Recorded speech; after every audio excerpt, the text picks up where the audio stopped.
Renungan Harian GBI IFLC Tangerang, Rabu, 29 April 2026.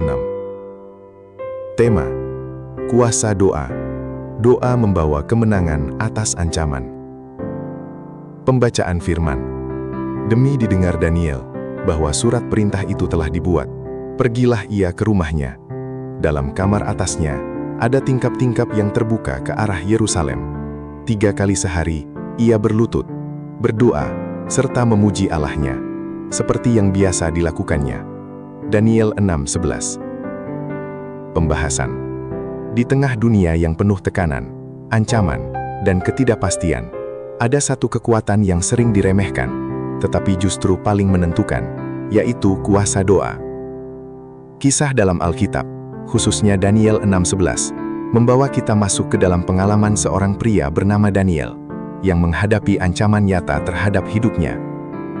Saat itu, kerajaan mengeluarkan peraturan yang sangat kejam, di mana siapapun yang berdoa selain kepada raja, akan dilemparkan ke dalam gua singa. Ini bukan sekedar tekanan sosial, namun ini adalah ancaman kematian.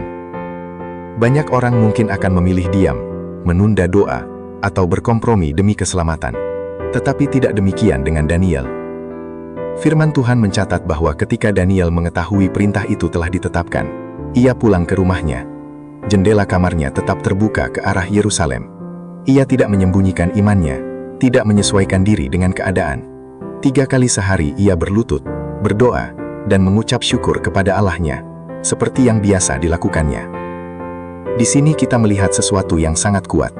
Jika kita perhatikan, dari doa Daniel bukanlah suatu reaksi panik terhadap ancaman, tetapi kebiasaan yang sudah mengakar.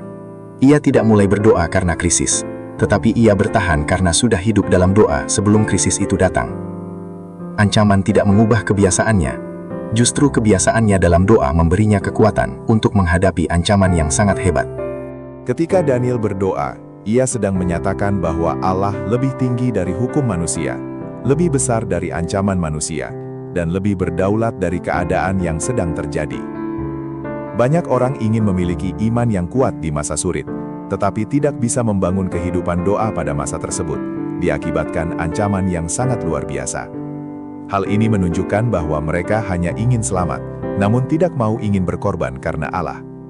Namun, melalui sikap doa dari Daniel, mengajarkan kita bahwa kekuatan rohani tidak muncul secara instan. Itu dibentuk dalam disiplin setiap hari.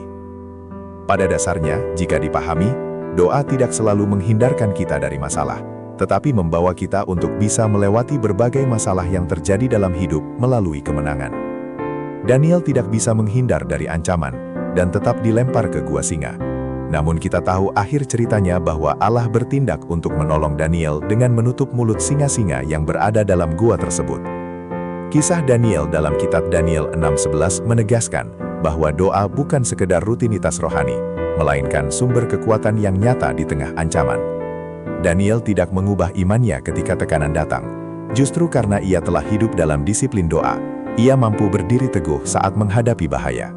Dari hidup Daniel, kita belajar bahwa kemenangan tidak selalu berarti terbebas dari masalah, tetapi mengalami penyertaan Tuhan di dalam masalah itu. Ancaman tetap ada, bahkan ia harus masuk ke gua singa, tetapi kuasa Allah jauh lebih besar daripada ancaman tersebut. Setia dalam berdoa menjadikan kita kuat, berani, dan tidak mudah tergoyahkan. Ketika kita tetap berdoa di tengah tekanan, kita sedang menyatakan bahwa kita percaya sepenuhnya kepada Tuhan. Pada akhirnya, ancaman yang dimaksudkan untuk menjatuhkan kita justru dapat dipakai Tuhan untuk menyatakan kemuliaan-Nya. Perenungan. Apakah saya telah menyediakan waktu yang terbaik untuk Tuhan di pagi hari ini?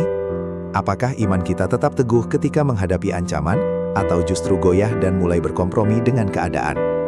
Apakah kita masih berani menyatakan kesetiaan kepada Tuhan, sekalipun itu membawa risiko dalam hidup kita? Penerapan. Pesan pada hari ini.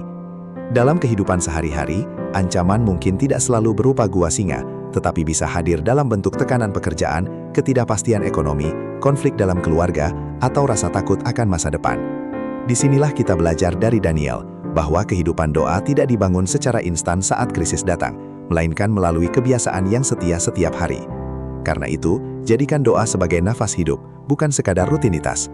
Saat ancaman datang, kita tidak lagi mencari Tuhan dengan panik, tetapi kita sudah berjalan bersamanya sejak awal. Quotes. Doa adalah tempat di mana ketakutan kehilangan suaranya, dan iman mulai berbicara lebih keras. Dalam diamnya doa, Tuhan sedang bekerja dengan cara yang seringkali tidak terlihat, tetapi selalu tepat pada waktunya. Doa dan permohonan. Bapa yang baik, terima kasih atas firman-Mu hari ini, mengajari kami untuk memahami dengan baik betapa dahsyat kuasa doa.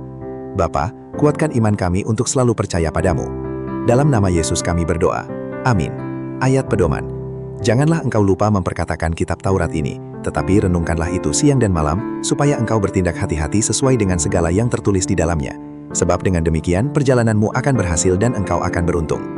Yosua 1:8